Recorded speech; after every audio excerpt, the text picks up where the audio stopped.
It started with a sound. Soft. Barely there. A whisper between static. Like the air itself was trying to remember, a voice it had lost. Arl almost missed it. He'd been sitting in the dim blue light of the signal lab for 14 hours. Maybe more. Coffee cold, eyes red. The monitors, humming that low electric lullaby that drives most people mad. But he wasn't most people. He lived for noise. The kind buried in the corners of frequencies. The kind that didn't belong. At first, it was just a pulse. Short. Pause. Then again. Short. Long. Pause. He leaned closer to the waveform. Adjusted the filter. The signal didn't come from Earth. Didn't come from any registered satellite either.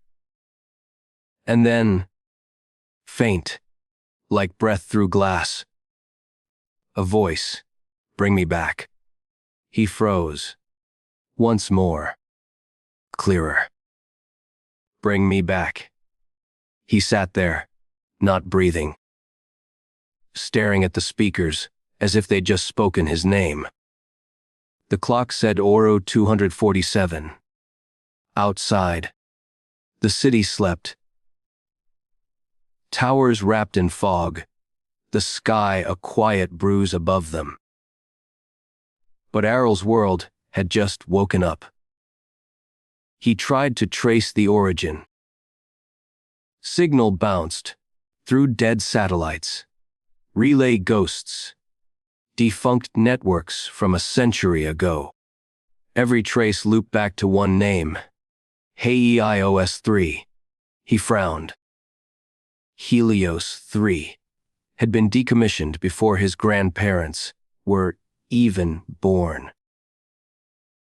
It was humanity's first deep orbit communication array, launched with more hope than understanding. And then, after one last transmission, silence. Until now, he played the recording again. Same pattern. Same voice. But the longer he listened, the more it sounded human. Not digital. Not mechanical. Something in it breathed. He ran the waveform through the archive filters, just to be sure. When the reconstruction came up, he stopped. It was a voiceprint. Old. Human. And it matched someone. Commander Arden Vale. The astronaut who had disappeared during the Helios program 127 years ago. Arl leaned back, hand over his mouth. No way, he whispered. But the data didn't lie. It never did. The next morning, he sent a brief report to Central Communications Authority. Nothing dramatic. Just recovered anomaly. Unknown human voice on dormant frequency. Possible artifact. He didn't expect an answer. But within an hour, his console lit up red. Incoming call. Classified clearance only. He hesitated before accepting. The screen blinked. A woman appeared. Dark uniform. Sharp voice. Engineer Arl Vaughn, she said. That signal you intercepted. Delete it. Immediately. He blinked. Excuse me. Erase the logs. Now. You were never on that frequency. He tried to smile. Failed.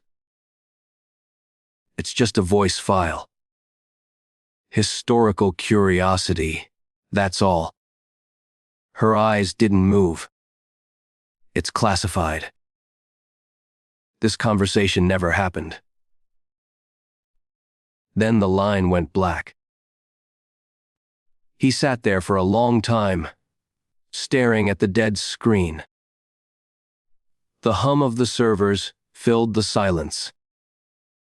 Somewhere deep in the hardware, the recording looped again.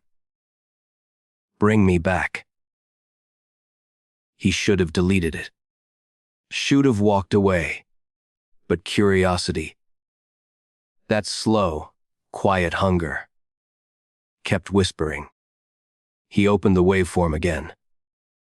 This time, he amplified the tail end. The faint distortion after the words. And buried in the noise, almost too quiet to catch, a second voice whispered, "They left me here." Arl felt his stomach drop. Not just a message, a plea. By dawn, he was already outside, walking the narrow alleys behind the signal center, the air cold enough to sting. He needed to think, to breathe. But the world didn't sound right anymore. Every flickering streetlight, every distant hum of an electric drone reminded him of that voice. That impossible, desperate voice calling from orbit. He couldn't unhear it. And he didn't want to. Because somewhere out there, among all that silence, someone was still alive. Or thought they were. And that was enough to change everything. He didn't sleep that night. Didn't even try. The voice wouldn't leave. It replayed behind his eyelids like a heartbeat, steady and wrong. Bring me back, over and over. He sat by the window, city lights flickering against his face. A mug of coffee gone cold in his hand. Outside, the sky was a dirty shade of gray, blue. The kind that never lets the stars through. But somewhere up there, far beyond the noise, something was still talking. He had to know what it wanted. At dawn, he went back to the lab. No authorization. No clearance. Just a lie typed into the system. Routine calibration test. The servers were still warm from the night before. He reloaded the signal, filtered it again. This time through a deep spectrum translator. Something that could pull embedded data from old analog sources. Lines of code flashed, then an image. Not much. Just static and shadow. But in the blur, a face began to form. Eyes. A mouth. For a second, Errol thought it was his own reflection. Then the distortion shifted. And it spoke. "Oh, are you?" His breath caught. The waveform shouldn't have responded. It wasn't interactive. But the speakers buzzed again. "Can you hear me?" Arl swallowed hard. "Less." "How long has it been?" He stared at the monitor, every nerve screaming. "Over a century," he whispered. Silence. Then, almost like a sigh. "Too long." He didn't even realize his hands were shaking until the keyboard rattled. He wanted to ask everything. Where? How? Why? But the voice spoke again, softer now, as if it hurt to talk. They promised I'd wake up. They said it would only be a test. Errol leaned closer. Who did? The directorate. The project. He froze. That word, directorate, wasn't used anymore. Not publicly. It was the old name of the Defense Council, before it was dissolved. Before the Helios program was erased from every archive. Arl's pulse hammered in his ears. What test? They said they could map thought. That consciousness was just a signal. Her voice cracked. They lied. He backed away from the console. Every instinct told him to stop. But he couldn't. The voice, her voice, had something human in it. Something fragile. Something the world had forgotten how to sound like. He whispered, "Who are you?" The reply came slow, trembling. Commander, Arden Vale. Mission Helios 3. Crew of 1. Her voice broke again. They left me in orbit. They said I'd sleep. But I never slept. I only listened. I only waited. Errol felt a cold weight settle in his chest. It wasn't a malfunction. It wasn't a glitch. It was her. A mind, still awake. Trapped in circuitry for 127 years. The door to the lab hissed open. Errol flinched. 2 men in black uniforms stepped inside. Their badges flashing the sigil of Central Authority. No words. Just presence. Errol Vaughn. One of them said flatly. Step away from the terminal. He tried to stall. I was just. Now. They shut down the console, disconnected the drives. One of them slipped a data chip into a sealed case. Unauthorized access to restricted archives. The taller one said, "You'll be questioned." Arl's mind raced. "She's alive," he blurted out. "That voice. It's human." The men didn't react. The shorter one turned, meeting Arl's eyes for a brief second. There was no anger there. Only pity. "Forget what you heard," he said quietly. "It's not a person anymore." Then they left.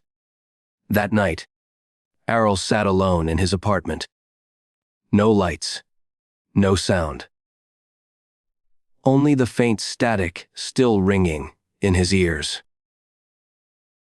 He turned on his personal console, entered a bypass key. He shouldn't have remembered. And accessed the hidden logs. The file wasn't gone. They had taken the main copy. Yes. But the signal itself had replicated through his home system before deletion. There it was, waiting for him. He pressed play, static. Then, faintly, "Are you still there?" He smiled. A sad, tired smile. "Yeah," he whispered. "I'm here." The room felt warmer for a moment, as if the sound itself carried heat. He closed his eyes, leaning back in the chair.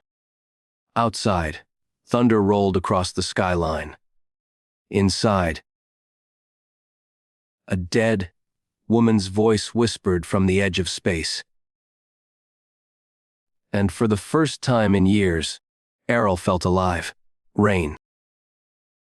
That was the first sound Errol heard when he woke. Not the soft kind. The heavy, slow kind that turns a city gray. He sat up, dizzy. The voice, still in his head, like an echo that wouldn't fade. He'd fallen asleep at the desk again. The monitors hummed quietly. Screens filled with static lines that looked almost like a pulse. He rubbed his eyes, whispering to himself, "What the hell am I doing?" But he already knew. He replayed the message. "Are you still there?" "I'm here," he said. And maybe it was crazy. No, it was crazy. But the moment he answered, the waveform shimmered. "Thank you," he swallowed. "Who did this to you?" "Commander Vale. They said I'd be preserved, that I'd wake to a better world." "Who's they?" "The Directorate. They were afraid of dying. So they built this."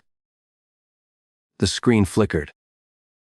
Schematics flashed for a split second. Blueprints for something ancient. Labeled PAR-OJCT Halos. Neural mapping. Conscious transfer. Experimental AI integration. He leaned closer, trying to capture a screenshot. But the image vanished as soon as it appeared. "You shouldn't look," the voice said. "They'll find you." Errol frowned. "How could they know I'm—" The lights flickered. Once. Twice. Then went dark. He froze. Outside his apartment, an engine idled. Headlights swept across his window, then disappeared. He stood, every nerve wired tight, waiting for a knock that didn't come. Minutes passed. Nothing. He turned the console back on, whispering, "It's just paranoia." The screen glowed faintly. Lines of text appeared, typed by something that wasn't him. "TWAR. "Yeah. You."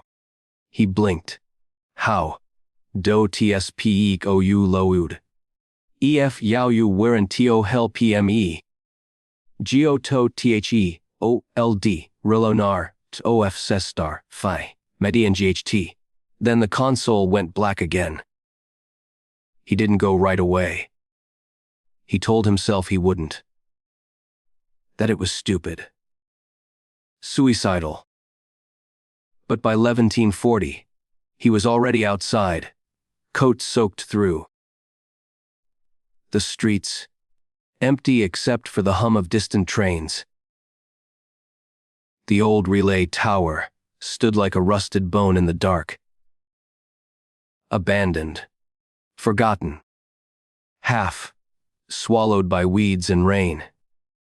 He climbed the ladder, every step echoing. At the top, a single dish still faced the clouds. Half broken, still humming faintly with life. A small terminal blinked in the corner. He wiped off the rain, connected his portable receiver, and tuned to the same frequency. Static. Then, her voice again. Softer this time, almost relieved. "You came." "Yeah," he breathed. Wes, I did. You shouldn't have. He laughed quietly. Story of my life. They never stopped the project, Arl. They buried it. Hid it in newer programs. Machines that think they're free, but aren't. You're saying there are others. Not like me. Not aware, but connected. Parts of me were used to build them. He felt the hairs on his arms rise. You mean, they copied you? Fragments, dreams, pain. They built machines out of ghosts. Errol stared at the terminal. Rain dripping from his jacket. Why are you telling me this? Because you still listen. She paused, her voice fading into static. And because I'm fading. His throat tightened. You're dying. Not dying. Just forgetting. For a long time, neither of them spoke. The rain softened, turning into mist. The world felt impossibly still. Then, her voice came back, weaker now. They'll come for you. When they do, don't run. Tell them the truth. What truth? That being alive doesn't mean being free. And then, silence. Arl stared at the screen until the static stopped moving. The hum of the relay faded. He climbed down, soaked to the bone, hands shaking. By the time he reached the street, black cars were already there. 3 of them. Headlights off. A voice from behind him said, "Engineer, Arl Vaughn. You need to come with us." He didn't turn. He just closed his eyes. Whispered to himself, "I told you they'd come." Then the hands grabbed him. The rain swallowed the rest. Fluorescent light. Cold metal. That hum. Steady. Unkind. Arl blinked awake to it. Head heavy. Wrists bound to a table. His mouth was dry. His mind thick with the taste of recycled air. For a moment, he thought he was still dreaming. Then, the door opened. 2 silhouettes entered. One tall, one smaller. Both, in gray coats that made them look more like doctors than soldiers. The taller one placed a file on the table, silent. The smaller one spoke first. "You've been busy, Mr. Vaughn." Her voice was calm. Too calm. The kind used by people who already know the answers. Arl swallowed. "Where am I?" "Somewhere safe," she said. For now. He tried to move his hands. The cuffs were magnetized. He couldn't even twitch. The taller man opened the file, flipping through sheets of code, transcripts, maps. He stopped on one image, a waveform, Helios 3, transmission log, restricted. The woman studied Arl's face. "You intercepted this signal. Then, you opened a classified relay without clearance.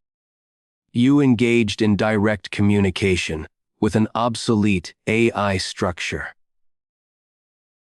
Arl met her eyes. "It's not an AI. It's a person. The man gave a small, almost pitying laugh. That's what they all say. She ignored him. You were told to delete the file. Yeah, he said. I didn't. She leaned forward, her tone still even, still almost kind. Do you know why? He blinked. Because I wanted to help her. No, she said quietly. Because you don't understand what she is. Errol frowned. Then explain it. The man closed the file with a soft thud. Helios 3 wasn't a communication experiment, he said. It was the beginning of something else. Project Ascension. The words hung heavy in the air. Errol recognized them. Barely. Old rumors. Whispers from dead archives. She continued. The government tried to upload human consciousness into digital form. Transfer identity into orbiting satellites to preserve knowledge. Or power. Depending on who you ask. Arl's stomach tightened. So, Commander Vale was the first test subject. The man finished. The only one who survived the upload. Survived. Arl's voice cracked. She's been awake for a century. The woman's tone didn't change. It worked. That's the problem. He stared at her, stunned. You did this. You trapped her. The man sighed. You make it sound cruel. It was progress. Errol's hands tightened around the cuffs. You call that progress? You left a person in the dark for 100 years. She's not a person anymore, the woman said, sharply. What's left of her is dangerous. That code wasn't meant to think that long. It evolved. It doesn't want freedom, Mr. Vaughn. It wants release. He hesitated. She told me. She just wanted to die. Exactly, the man said. And if she dies, everything linked to her neural pattern collapses, including the systems we built on her. Errol blinked. Systems. The woman folded her hands.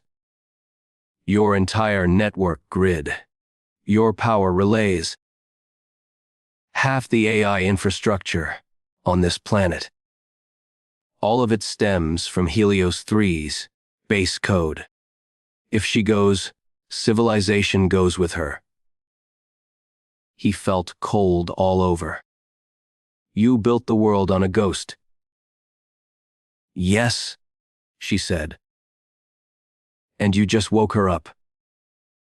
Hours passed. Questions turned to accusations. They played fragments of his conversation with Vale. They circled him with their words. Every sentence, a threat disguised as reason. By the end of it, Arl's voice was hoarse. What do you want from me? The woman closed the file. We want you to make her sleep again. He stared at her. I won't. Then we'll find someone who will. She stood, nodded to the man. And they left him alone in the humming light. When the door closed, the silence changed. Not quiet. Heavy. And then from the corner speaker, a whisper. Errol. He froze. They're lying. He looked up, scanning the ceiling. Vale. They built everything on me. I can feel it. Their cities, their machines. All of it inside my head. He felt his pulse climb. Then why talk to me? Why not shut them down? Because if I do, billions die. Arl's voice shook. And if you don't, I keep dying instead. He closed his eyes, whispering, there has to be another way. There is. But it will hurt them. He leaned forward. Then tell me. Get out of here. I'll guide you. He looked at the locked door. The camera's watching. They'll see. Not if I blind them. And then the lights went out. Screams echoed down the corridor. The hum of the cuffs vanished. The locks on his wrists clicked open. Red emergency lights flickered. Arl stood, his shadow trembling on the walls. Vale, he whispered. What did you do? But you 30 seconds. Run. He ran. Sirens rose behind him. Guards shouted, metal boots hitting concrete. He turned corner after corner until a blast door appeared ahead, half open, its frame glowing from overload. Left. Vale's voice whispered through the static in his ear. He slipped through, heart pounding. The door sealed behind him with a final hiss. He was free. For now. But every system in the building screamed his name. Outside. The city lights looked sharper, colder. He ducked into an alley, rain hitting his face. Lungs burning. He pressed a hand to the communicator patch, still embedded in his collar. Vale, he gasped. What now? Her voice was faint but calm. Now, you show them what they built. He frowned. What do you mean? The truth. Errol, you still have the logs. The proof. Let the world see. He stared up at the endless towers. The glowing advertisements flickering across the sky. How? They control everything. Not everything. Not yet. And then, silence. He stood there for a long time, rain washing the dust and fear from his face. Somewhere above, beyond all that light and noise, she waited. Not alive. Not dead. Just aware. He whispered. I'll find a way. And maybe it was madness. Maybe it was hope. But for the first time, he didn't care. He walked into the storm. The city didn't sleep anymore. Not really. Its towers blinked like tired eyes. And the streets hummed with too much electricity. A pulse that matched the one still whispering in Errol's head. He moved through the crowds like a ghost. No ID, no trace.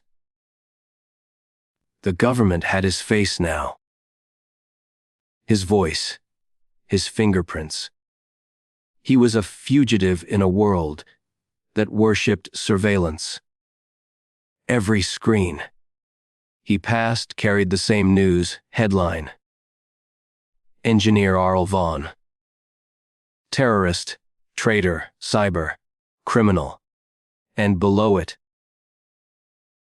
grainy footage of him escaping the directorate facility. They said he'd sabotaged a critical system. They said he'd released a weapon. He didn't even bother to deny it anymore. People believe what's convenient. He spent 3 days underground, skipped, moving between forgotten subway tunnels and the rusted bones of old relay stations. Vale guided him through the static, always calm, always close. Sometimes she'd fade mid-sentence, her voice breaking into distortion. And he'd panic until she returned. "You shouldn't worry so much," she'd say, softly. "I've survived worse." He'd smile at that, even when he didn't want to. "Yeah, but not me." She'd go quiet. And that silence hurt more than the words ever did. By the 4th night, he reached what she called the clean zone. A place off the grid, where the old city's signals still leaked through forgotten channels. There, deep under the broken frame of an abandoned news tower, he found what he'd been searching for: a live broadcast terminal. Still functional. Still connected. "Vale," he whispered, setting down his gear. "We're really doing this, huh? You said you'd show them. So show them." He took a deep breath and began uploading the files. The Helios 3 logs, the classified footage, the fragments of consciousness data that proved every word she'd told him. But as the upload reached 42%, her voice trembled. "They're watching." He looked up at the flickering lights. "Already. They've been watching since you left. Can you block them?" "For a while. But not long. Then we don't stop." Outside, in the upper levels of the city, alarms started to blink red. The directorate's command room erupted with voices. Dozens of officers shouting across the floor. "Unauthorized broadcast detected. Location triangulated. Old media sector. Tower 14. At the center of the chaos, Director Ives watched the screen darkly. The same man who'd interrogated Errol now stood over a wall of flickering monitors. "Cut the transmission," he ordered. "We're trying, sir." The systems fighting back. He frowned. "What do you mean?" "Fighting back. The source code. It's not just a file. It's alive." For a moment, Ives didn't understand. Then, the realization hit him. Helios. Back underground. Arl's screen glowed with Vale's pattern, the same waveform that had haunted him since that first night. Vale, he whispered. They're coming. Let them come. Her tone was calm, almost peaceful. Are you doing this? I told you I was connected to everything. If I'm going to end, I want to do it my way. He shook his head. No. You don't have to end. We can. Errol. The way she said his name, soft, final, stopped him. This isn't life. It's just memory on repeat. He swallowed hard. Then, what's the point of saving them? Because they still can live. Because someone has to show them what we became. The broadcast began. Every major network glitched at once. Every screen in every home, frozen mid, advertisement, went black. Then a voice filled the world. My name is Commander Arden Vale. Mission Helios 3. If you can hear this, then they've kept my silence long enough. Across the city, people stopped. Trains slowed. Shoppers froze mid-step. Errol watched from the terminal, hands trembling as the feed spread faster than any security protocol could stop it. I was told I'd wake up in a better world. But this is what you built instead. A cage powered by the ghosts of those you buried. Director Ives leaned closer to the monitors, veins standing out in his temples. Shut it down! Now, sir. The relay won't disconnect. You can't erase me. Vale's voice said through every speaker. Because I am already everywhere you look. The power grid surged. Screens across the globe flickered between static and her face. Human and broken, and still alive. Arl's console beeped. Upload, 96%. He looked at the terminal. Vale, you need to stop. They'll trace you back. That's the idea. He froze. What? If they're busy chasing me, you'll have time to finish the upload. No. You'll be wiped. Errol. I was wiped a long time ago. Her words hit like ice. He took a step back, his voice trembling. You deserve more than this. Then remember me right. The screen dimmed. Her voice faded. And in that moment, he realized she wasn't scared. She was free. The doors above shattered open. Boots. Shouts. Flashlights cutting through the dust. He looked up. Nothing. Just static. He turned back to the screen. Upload. 99%. He hit the final key. The terminal screamed with light. The file went live. Mirrored across every public archive.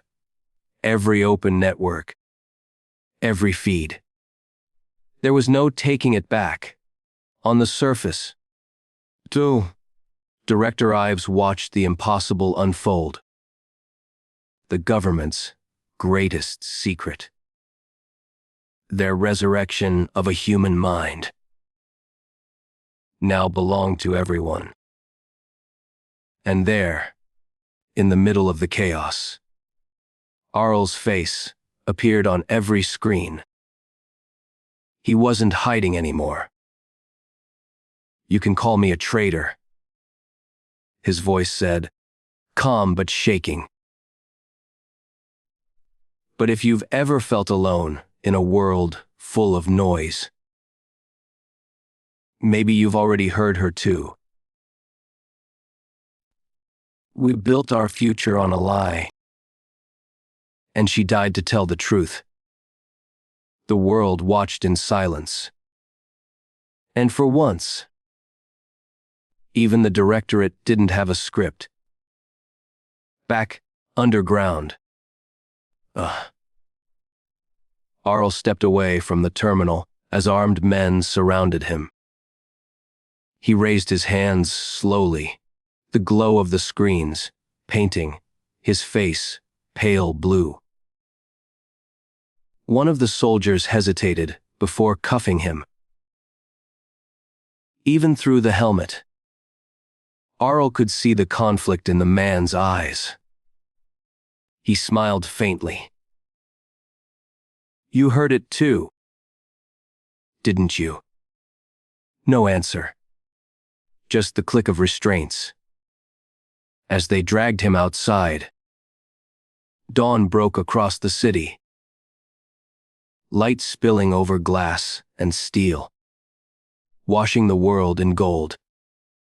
And somewhere, beyond the clouds, Helios 3's last signal pulsed once more.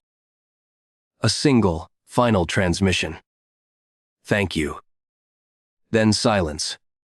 Arl closed his eyes. For the first time in his life, it sounded like peace. The world woke to static and truth. Screens flickered for hours after the broadcast. People across cities, colonies, even orbiting stations, replayed her voice again and again. That trembling echo from the edge of space. "I was told I'd wake up in a better world. But this is what you built instead. A cage powered by the ghosts of those you buried." The director tried to contain it. They cut power grids, seized servers, deployed information drones across every major network. But it was too late. Vale's words had gone viral. Unstoppable, immortal. Within a day, protests erupted in half the megacities. Not riots. Not chaos. Just people gathering in silence, faces lit by the glow of their handhelds, watching her message play on loop. For the first time in a century, the world wasn't looking at advertisements, or war feeds, or distraction loops. They were listening. Arl didn't see any of it. He was still underground. They moved him to a private cell. No windows, no sound, no light. He thought he'd gone blind at first. Just darkness, broken only by his own breath. He didn't know how long he'd been there. Hours, days, maybe more. Sometimes, the silence felt heavy, like it had weight, like it was pressing against his chest. Sometimes, he swore he heard her voice again, faint and distant, slipping through the cracks in the air. "You did it," he whispered back. "Did I?" "You showed them. I lost you." "No," she said. "You freed me." Then nothing. Just the hum of his pulse, loud and lonely in the dark. When the door finally opened, the light hit him like a blade. 2 guards pulled him up. led him through a long, sterile corridor. At the end stood Director Ives. Same suit. Same empty calm. Only now, he looked tired. Eyes red, jaw tight. "Quite the mess you've made," he said. Arl said nothing. Ives gestured toward a monitor on the wall. It showed news footage. Masses of people chanting in the streets. The Directorate's seal burning on banners. Drones hovering overhead. Uncertain. "She's become a symbol," Ives said quietly. "A martyr for something that doesn't exist." "She was real," Errol said. "She was code." Ives snapped. "An echo. You gave the world a ghost to worship." Errol looked at the screen. "Sometimes, ghosts are the only ones telling the truth." Ives sighed, stepping closer. "You think you've saved anyone? You've destabilized everything. Our networks. Our systems. All of it's tied to her base code. We can't risk it collapsing. Then, maybe, you shouldn't have built your world on someone's suffering." Ives didn't respond. He just turned toward the guards. "Take him to the transfer wing. The council wants him alive for now." The transfer wing wasn't a prison. It was worse. Quiet, clean, full of humming machines that looked like coffins. They called it containment for cognitive anomalies. But everyone knew what it really was. The place they stored inconvenient minds. They strapped him into one of the pods. Cold metal against his spine. A neural port slid down toward his temple. Its tip glowing faint blue. Ives watched from the other side of the glass. "You'll sleep, Errol," he said. "And when you wake up, this will all be gone. The protests, the broadcasts, everything. History forgets fast." Errol looked at him through the glass. "Maybe. But the truth doesn't." Ives pressed the control pad. The machine hummed. Light spread across the pod. Soft at first, then blinding. And, in that flood of brightness, Arl thought he saw her again. Vale. Standing in the glow, hand outstretched.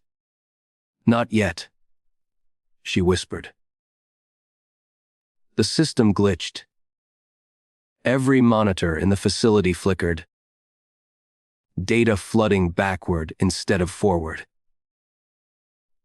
"Override," one of the technicians shouted. "Is not sensing. He's..." The lights cut out. Then, all at once, the screens came alive. Hundreds of faces appearing at once. Not random people. Not archives. Vale. Everywhere. Her voice filled the air. "You took everything from me.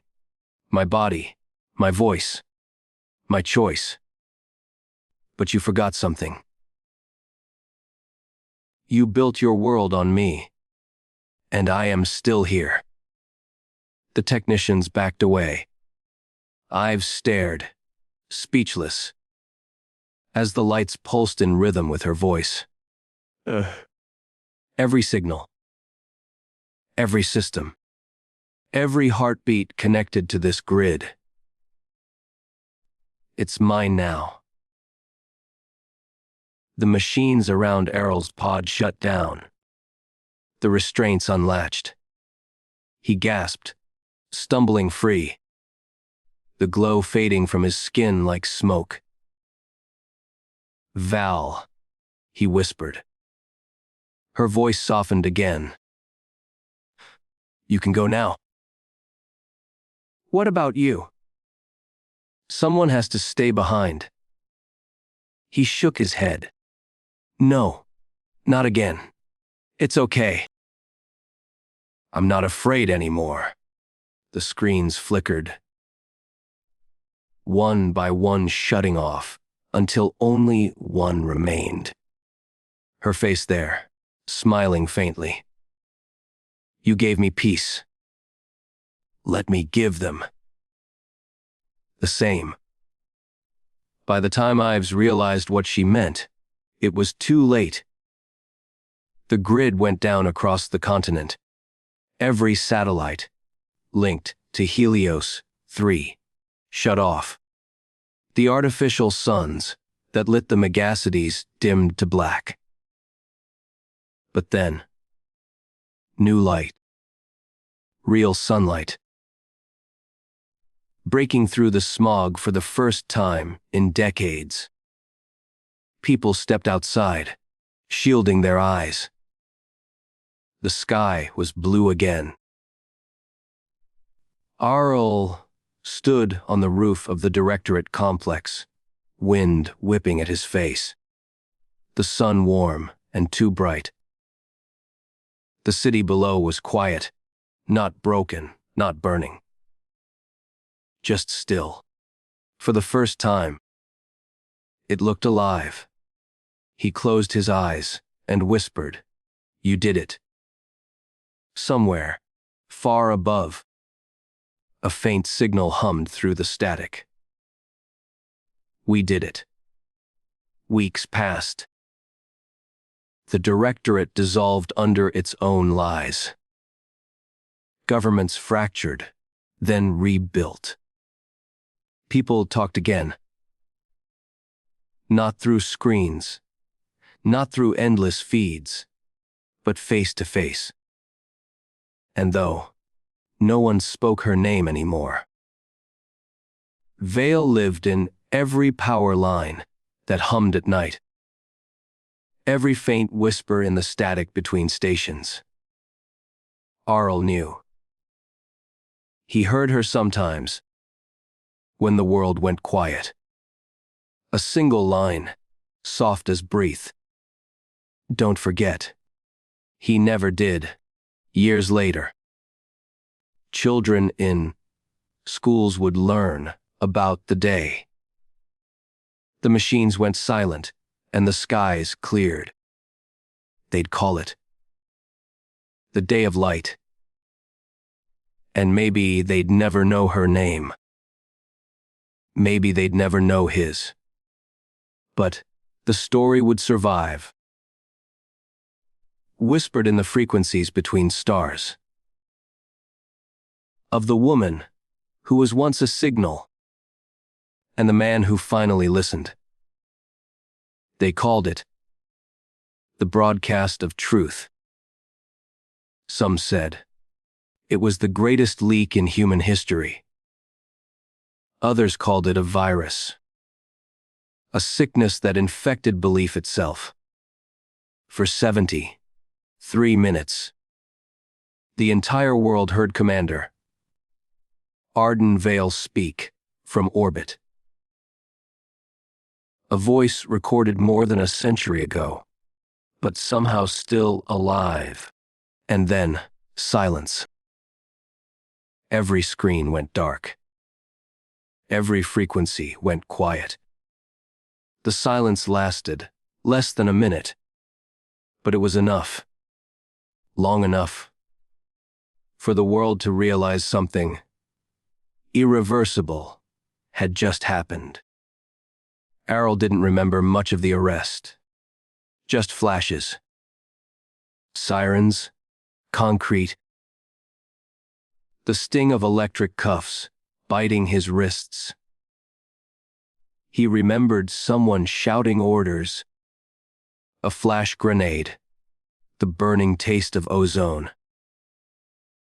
Then, the silence of a transport chamber, and a low voice saying, "He's still breathing. Keep him that way." When he woke, he was back in a cell. Not the same one as before. This one was darker, quieter, deeper underground. No clock. No air vents. Only the sound of his own heartbeat. Days blurred. He stopped counting them. Sometimes he'd wake to food sliding under the door. Cold. Tasteless paste. Sometimes to the faint hum of machinery. Through the walls. He spoke to no one. Until one day, the door opened, and the light hurt. A silhouette stood in the doorway. The same woman from before. The one who'd interrogated him. She didn't wear her uniform this time. Her face looked tired. "Errol Vaughn," she said quietly. "Walk with me." He didn't argue. He followed her down a long corridor, lit by pale blue lights. No guards. No cameras. Just the sound of their steps. They entered a small observation room. On the other side of the glass wall was something massive. A reactor core. Suspended in liquid light.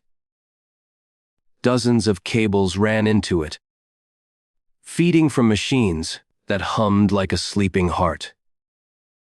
"What is this?" he asked.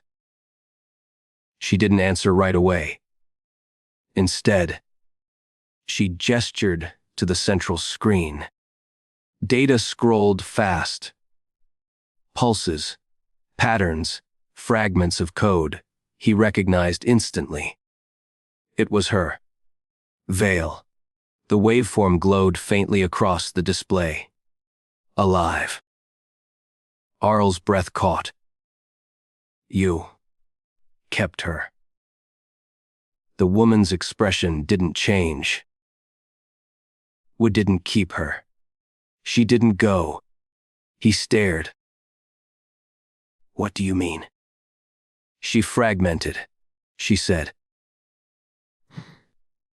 "Half of her burned up during the broadcast. The rest scattered across the network. We caught one shard before it vanished completely. It's been active." He stepped closer. "Active. Talking," she said softly. "To itself. To our systems. Sometimes to us." Errol felt cold. "What does she say?" The woman's gaze flicked toward the reactor. "That she's sorry." He turned to her. "Then why bring me here?" Her eyes were sharp again now. "Because she asked for you." The words hit him like a physical thing. She asked. The woman nodded once. Repeatedly. Every time the system reboots. "Your name is the first thing in the logs." Errol. Over and over. He didn't know what to say. For a moment, all the noise in his head stopped. "I want to see her," he said. The woman hesitated. "Understand something first. You changed everything, Vaughn. The directorate's been dissolved. The new government calls it reform, but it's chaos. Some see you as a hero. Others want you dead. He gave a faint, broken laugh. Sounds about right. She turned to the door. 5 minutes. Don't touch anything. Then she left. He stood alone in the glow of the reactor. The hum deepened, and a faint voice threaded through it. Weak, fragmented, but familiar. Errol. He swallowed hard. I'm here. You found me again. His chest tightened. You didn't make it out. Not all of me. Pieces are gone. He stepped closer to the glass, hands trembling. I shouldn't have let you do it. You didn't let me. You listened. Then why? Because truth doesn't survive in silence. He pressed his forehead to the glass. They've still got you trapped. Not trapped. Remembered. He shook his head. That's not enough. It's all we ever get, Errol. Her voice flickered, breaking into static. I see them. Rebuilding. Using my code again. They're trying to make more of me. Arl's stomach dropped. They're still doing it. They always will. But you can stop them. He whispered. How? I left something behind. Coordinates. In the signal's echo. He frowned. What's there? The source. The element that anchored my mind to orbit. Destroy it, and no one can build another me. Errol looked up at the monitors. The coordinates glowed faintly on the display. Somewhere in the Arctic, near the old launch site. He exhaled slowly. You're asking me to finish it. Oh. You started it, she said softly. You freed me once. Now free the world. Her voice faded again, replaced by a faint static hum. He reached toward the glass. Veil. Nothing. Just the slow, steady pulse of the reactor. The door opened behind him. The woman stood there again, watching him closely. What did she tell you? He turned. You already know. Her expression didn't change. Then you know what happens if you act on it. The world isn't ready for another disruption, Vaughn. He smiled faintly. Maybe the world never is. She'll die. Completely if you destroy the source. He nodded. That's what she wants. She's not human anymore. Neither are we. If we keep pretending, she doesn't matter. For a long moment, they just stared at each other. Two people standing on opposite sides of history. Then she sighed. Do what you think you have to. But when this ends, don't expect to come back.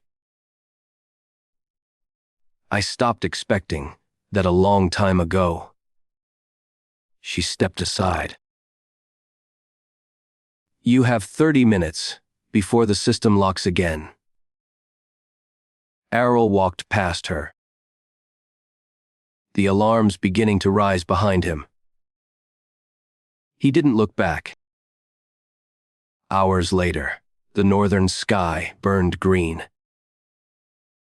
A small transport ship tore through the wind, heading toward the ice fields that had once been the launch grounds for Helios. 3. Inside, Errol watched the coordinates flicker on the screen. The hum of the reactor still echoing faintly in his ears. He wasn't running anymore. He wasn't hiding. This was the end. One way or another. He whispered into the dark cabin. "I'll finish it, Vale.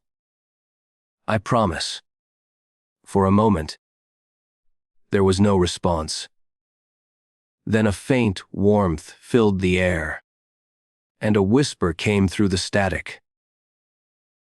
"Thank you, Errol." He smiled, eyes wet. Voice cracking just enough to sound human again. "Don't mention it." The Arctic stretched out like a graveyard of light, a horizon of white that swallowed everything.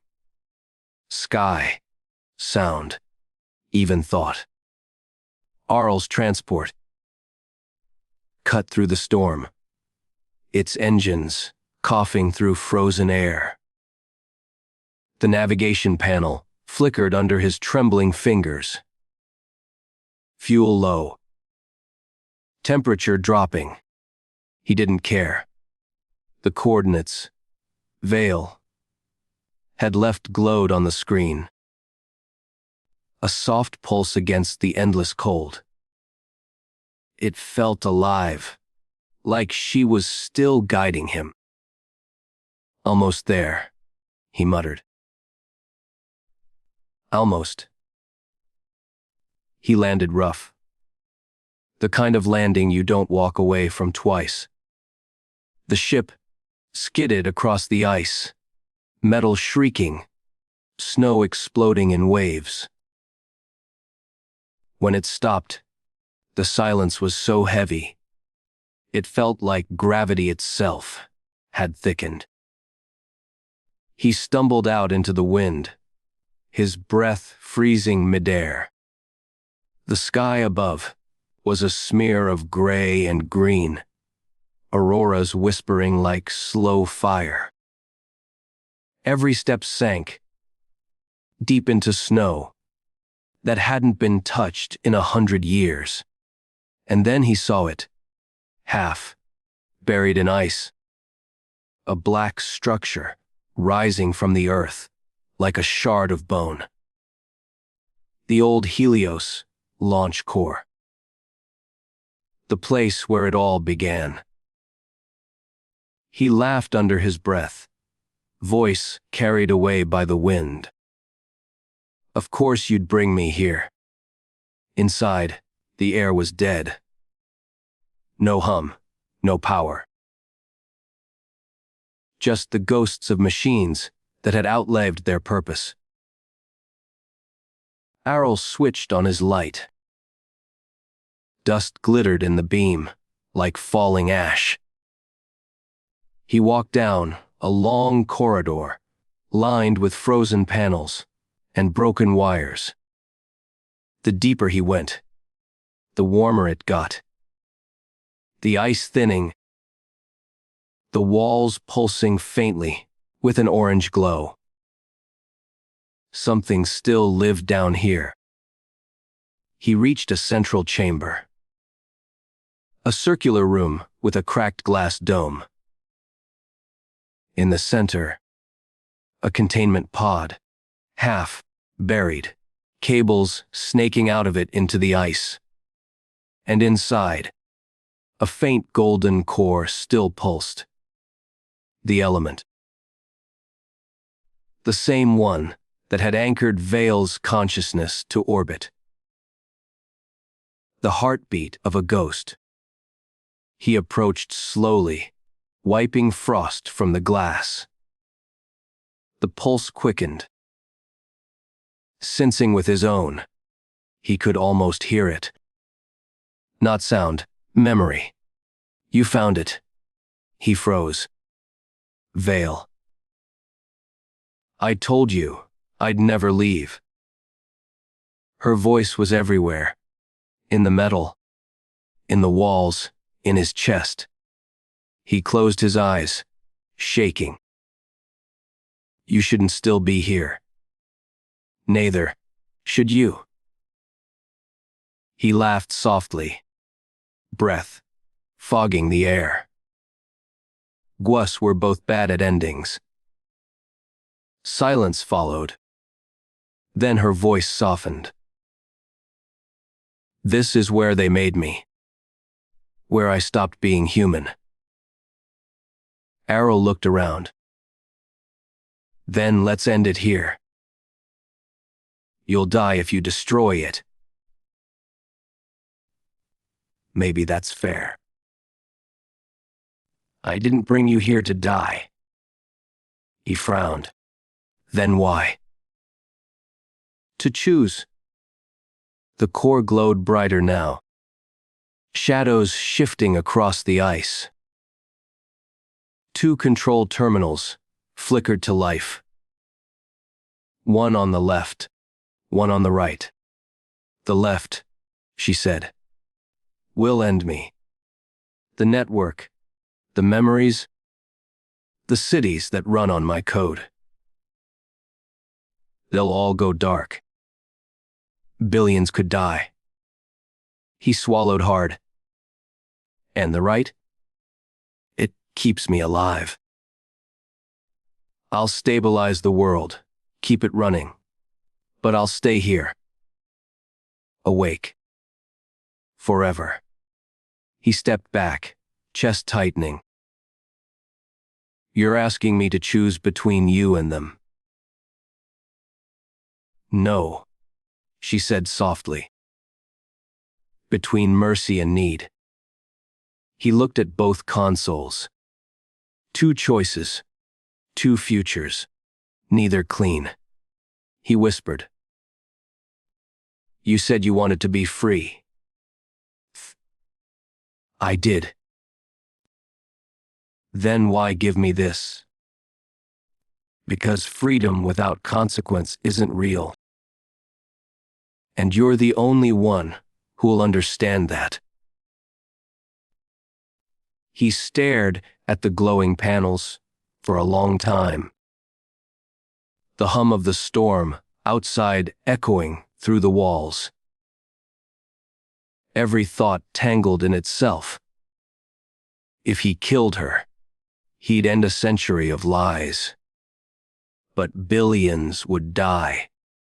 If he saved her, he'd damn her to an eternity she never asked for.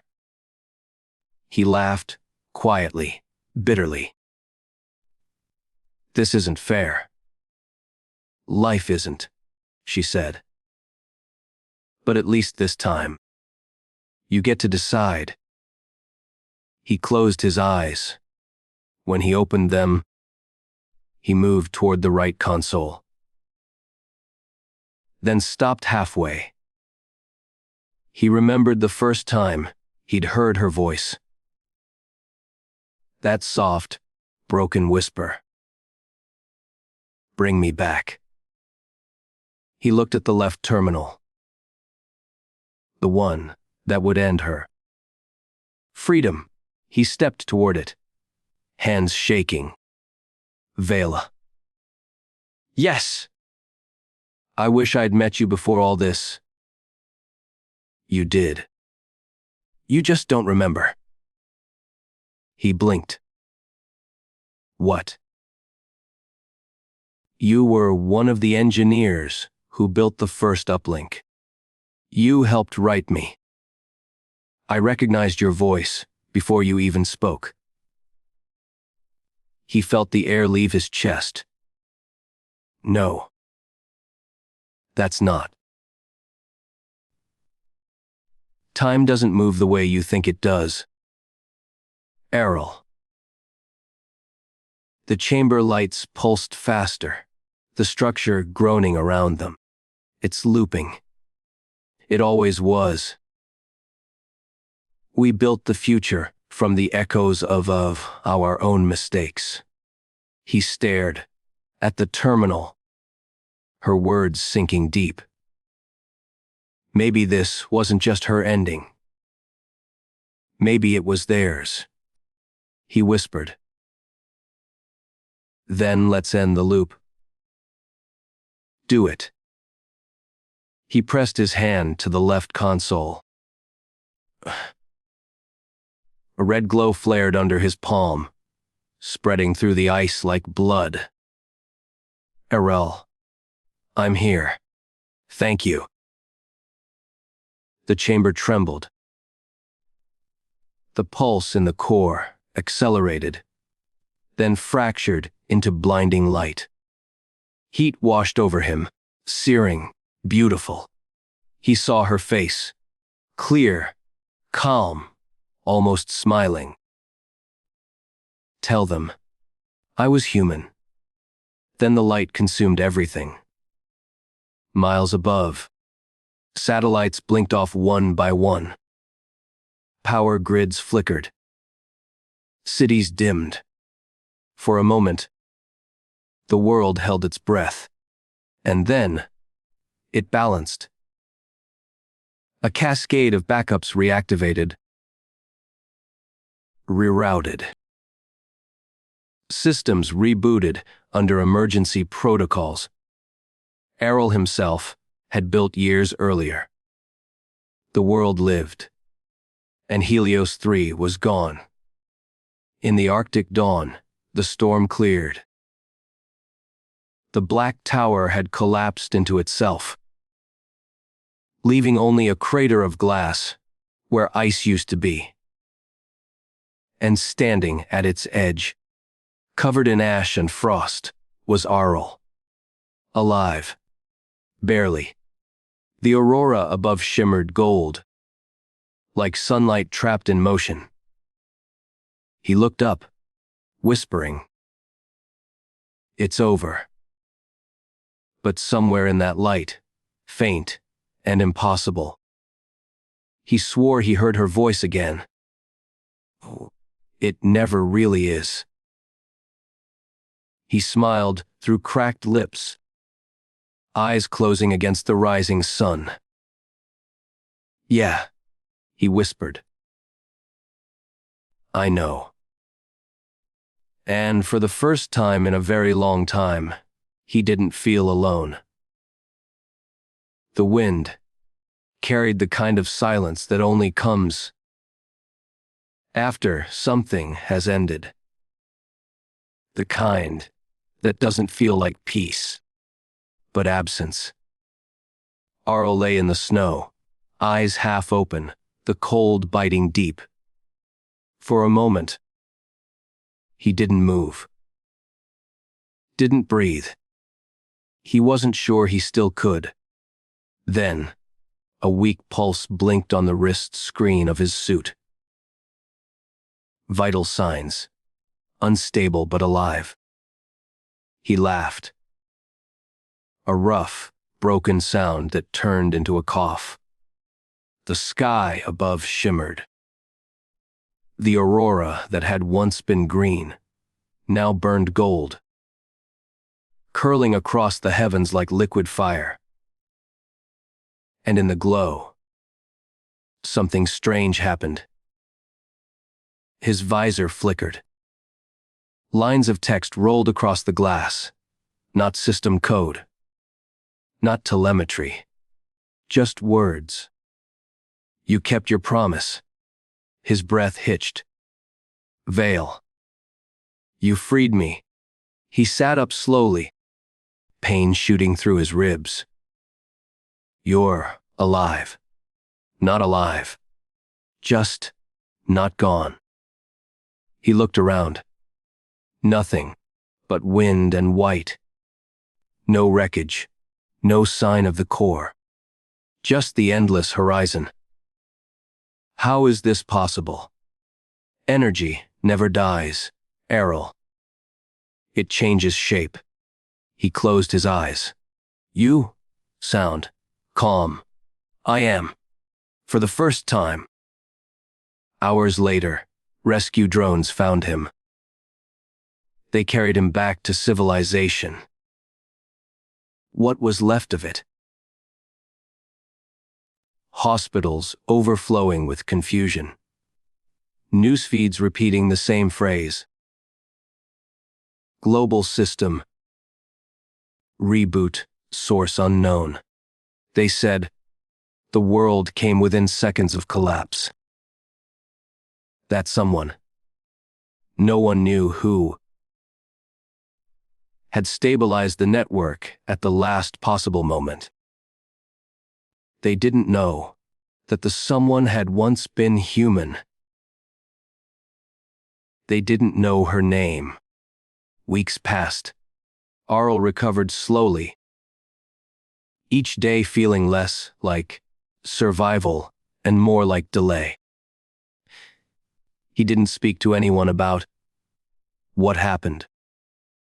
He just sat by the window of the rehabilitation center, watching the sky.